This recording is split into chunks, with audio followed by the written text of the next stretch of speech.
So see. yeah, the next topic I wanted to really talk, because this is a case where I felt within that visitors, not everybody is super open to interdisciplinary research collaboration and open to. So you said from the beginning that you wanted to you made a conscious choice at some point in your career to make yourself super open to any ideas, right? Yeah, I think this is a good description. Openness. Yeah, yeah, Oh, yeah.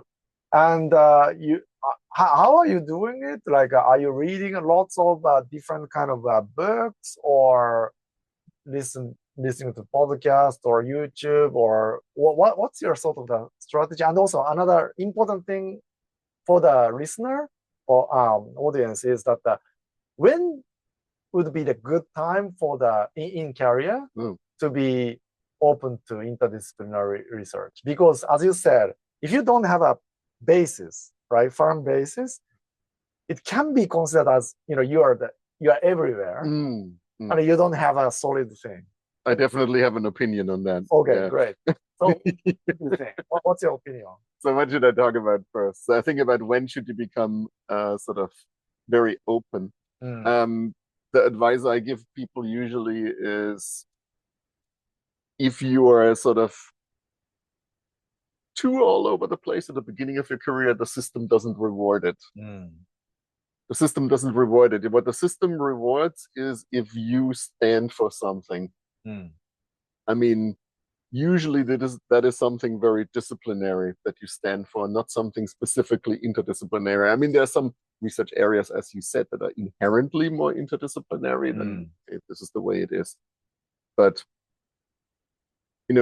what is rewarded in our scientific system, and in specific ways, like being invited for seminars, invited to conferences, being invited to write little mini review papers, or even little society awards or student awards, whatever. They are given to people that stand for something, that have worked on establishing a reputation in a particular narrow field. I'm quite sure that's true. And so in my case, this was pretty much like mycorrhiza soil aggregation was sort of a pretty specialized thing that I did. Intrinsically, is ecology very, very interdisciplinary? And that's how I kind of imagine, but it's not? Or what do you think? I think it depends on what you do. I mean, interdisciplinary is a very malleable term. Of course, I work with plants, I work with soil, I work with microbes, I work with fungi, I work with global change. You can call that interdisciplinary, but it's ecology. Yeah? So I per se wouldn't say that is. So in my case, for example, maybe it's just work on color, sound, also object. It's crazy interdisciplinary. I don't know. Yes, I find it difficult to define sort of from first principles. But basically, what you need to, I still believe you need to stand for something. And then I think there is a time when you're established. I think when you are sort of at the end of your tenure track, I think this is when you can become really open to like more crazy stuff. I think before then it's not rewarded, and it comes at a cost. Because I remembered when I started becoming more broad after I moved to Berlin.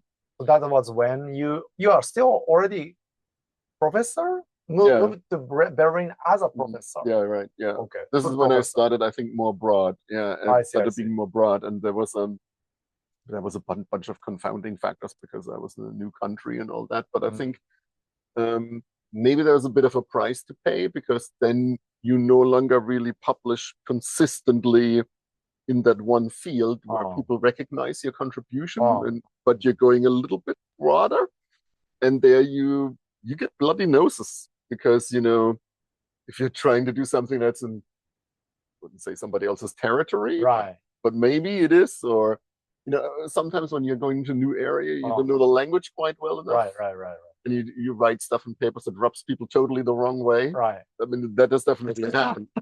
And so I think one way, of course, to avoid that, which I normally do, but not always, is then collaborate with somebody from that field. So you avoid the stupid mistakes, because I also see when people write like papers in my field, and I know they haven't done this before. They write stuff that's like, no, yeah. you know, I mean, you can't write that, but it's like you don't see it if you're not like steamed in that. You know, if you're not steeped in the soup of that particular field, then you write stuff that's like you cite the wrong papers and stuff. Yeah, like that's exactly so it can the be same kind of can be critical. Like when I write a mathematical paper, together collaborate with mathematician. But I write the first draft, for example, right? And then I write the ideas, and then get it checked by them. And as a co-author, they are more involved. So that they can actually provide more serious kind of comments and then provide more serious reference check and so on. But if you just send it to mathematician for check, then they wouldn't care, right? Probably. So you mean if you don't offer them co-authorship? Yeah, I mean, I really seriously want to be serious involvement from this philosophers or dream researchers and so on. Otherwise, I don't know. I'm also less confident when I'm going the other territory. But that makes total sense. That's a great sense. I mean, this is the strategy for doing it.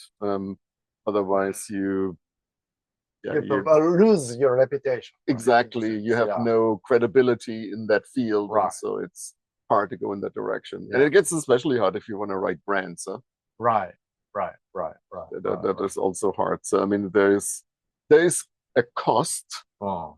I think to becoming broad is this, because you go into areas where you are not intrinsically as knowledgeable. But of course, the benefits also are huge. This is why it's worth doing it, because you learn and you can apply principles and ideas from your own field to other fields and vice versa. So it's this, openness is the basic condition for importing ideas and making links, which is sometimes called creativity. I see. But I want to then ask you, in your situation, in your case, right? Which one came first, like cost and benefit? Because in my case, in Japanese and the Australian grant system, there were some kind of, incentive to be interdisciplinary. And then, because of this chance, I started to think about maybe it would be interesting to collaborate with philosopher or physicists that I've been interested, or to be more broad, like computational and so on. And then that led to the collaboration, and then in turn that also came back to sort of that collaborative publication in the end. So in my case, grant was potentially the first sort of, Really? Okay. Well, that was definitely very different. Really? That was definitely not the case.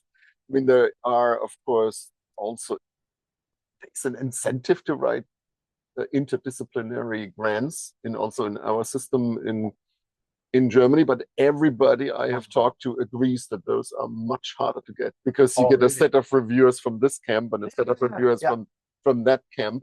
And it makes it like twice as hard to get funded. So that part, so it seems like, why bother? You're super, correct at the why. And I was just stupid, but I just saw the chance, and then I applied, and then it was, as you say, difficult, and I failed many times, and in the end I got this thing right now. But because of that exact problem, very difficult to make lots of camps of people equally happy, right? Because then also those read one part of the grant that is not in their field. Exactly. I think that they don't understand that. I think this is silly. I've heard this story so many times now. I think that there is this is sort of a real obstacle to getting interdisciplinary work funded. Because this is not in Japanese. I can also talk about this. But Japanese system actually has an explicit category of this interdisciplinary funding. And that actually will not be funded. Multiple investigator grants. No, not only that, but it's I am talking about multiple investigator grants. Right. It's explicitly multidisciplinary. But you as one person can apply for a multidisciplinary grant. Usually, as you said, unless you have a multiple, PI that are like specialized in mathematics and neuroscience. Okay, so then it's similar. but we need an evidence to have an actual collaboration. How because other people, right? Like from your side, it's hard to imagine what kind of paper I can write, a neuroscience can write with a quantum theorist or mathematician or philosopher, right? But I need to have some kind of evidence. And I do have that. So that's a kind of becoming a kind of benefit. But so your case was really because of the change of the location of working, and so you now start a new lab, you had a kind of mental capacity to be more broad, intentionally. Right. And also the, people. Because you get so much more staff with the position there. So anyway, there was a much more generally money floating around, and so that maybe also was part what compelled me to also become more broad. I'm no longer 100% sure, but I think it was that way. And then maybe at this stage, it would be also interesting to hear. Surrounding you, in the same institute or same field, how interdisciplinary are you or other people within Germany or European country? I think it depends a little bit on the subject that you work on, because I think I work on a subject that maybe could be considered intrinsically much more interdisciplinary, because we do work on plants, we have to work on soil because this is our substrate and terrestrial ecosystems. When we work on, if you work in soil, you can focus on an organism group. So we work on fungi mainly, but there's many different kinds of fungi. The fungi get eaten by microarthropods. So sometimes you gotta simply work with them. In soil, you got earthworms. It would be silly to ignore them when they're there. And there's, of course, bacteria, there's archaea, there's protists. And so basically in soil, there is sort of almost a topic related pressure. I wouldn't call it pressure, but it is it's more natural to work on many organism groups and to work with processes and to work with biodiversity. And my topic is global change, which maybe I picked a topic that is like inherently super, super broad, But then again, you can do global change work and not be so broad. You can work on just warming. This is fine. Many people do. Or you can work on drought. Or you can work on just invasive species, or nitrogen deposition, or elevated atmospheric CO2. But what I wanted to work on was global change. So this is like now everything. And so that is inherently then it gets more multifaceted. So I don't know, maybe it's a personality thing or maybe it's the topic. But I have colleagues that work on like very, very narrow stuff. Very specific question. And everybody in the lab works basically on the same question. And that is not my lab. Even though, ironically, I thought this would be my lab, because my PhD advisor had a lab where there were also quite a range of topics represented. And I thought, when I have a lab, it's going to be much more structured. But then there is a really positive aspect to having a lot of a broad lab, because you have many, many collaboration opportunities within the lab. And I think that this is super important to me, that people collaborate. And if you do exactly the same stuff, I'm not so sure how you can collaborate.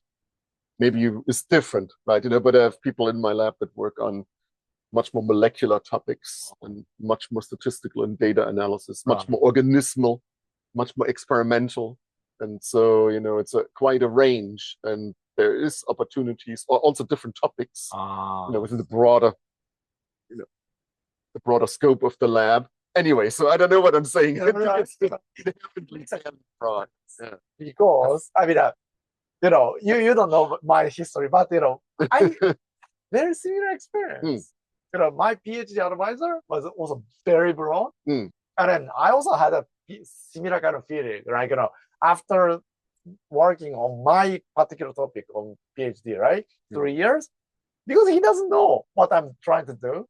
Every time I meet with him, I needed to kind of give an introduction and reminding him, whatever. So he needs to get educated by PhD, right? And it also was the same for the other postdoc. But he definitely learned a lot from this environment. It's not like he telling this guy to do that, Yeah. like he was learning a lot, right? And then, but I, as a student, I felt a little bit, kind of uncomfortable, because I wanted to get more efficient kind of advice or, pathway, but that was not what I could, right? I mean, I completely, aborted that kind of expectation really quickly. But anyway, and then became a postdoc. And then the postdoc advisor was also interested in so much different kind of thing, which was not visible from outside before I joined. And after I joined, he was like interested in this, social topics and those other topics and so on, in addition to neuroscience. And then I was like, oh my God, he's also like that. Then I inherited even more, probably. So you think so my lab is also very, very broad. And probably my student or postdoc is probably complaining. But it's what you say is the opportunity to learn is really fantastic. I mean, it's like one of the best things that we do in my lab. I think it's these lab meetings every week. Except for today, because I forgot to send out the paper, as I told you earlier. But it's those are great because we just discuss the paper. There's no presentations; it's always discussion. And then at the end of literally, you choose a paper, but nobody presents it. No. Everybody's assumed to read it. Yes. And then you just focus on the discussion. Only the discussion. Yeah. This is what we do. I find it very, very good. How long? They are 1.5 hours every week. I see. But one paper. One paper. Yeah, one paper. Yeah. And sometimes it runs over. Sometimes it's done a little earlier, but usually 1.5 hours. I see.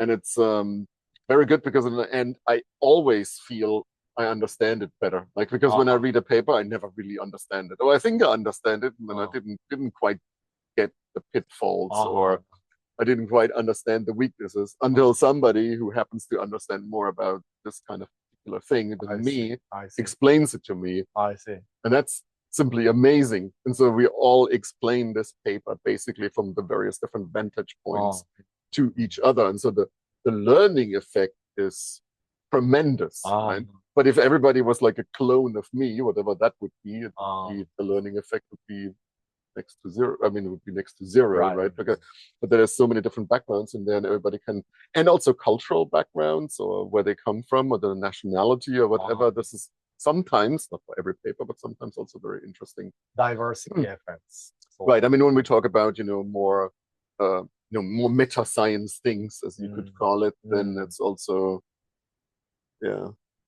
raining a little bit.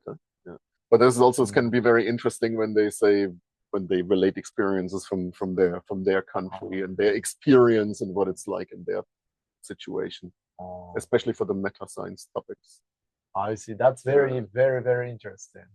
And I also, it kind of reminded me of another topic that I also wanted to ask you, which is the anti-Occam razor thing that you talked at the beginning of your talk. So that would be a next topic. Okay. All right? Yeah, that's all right.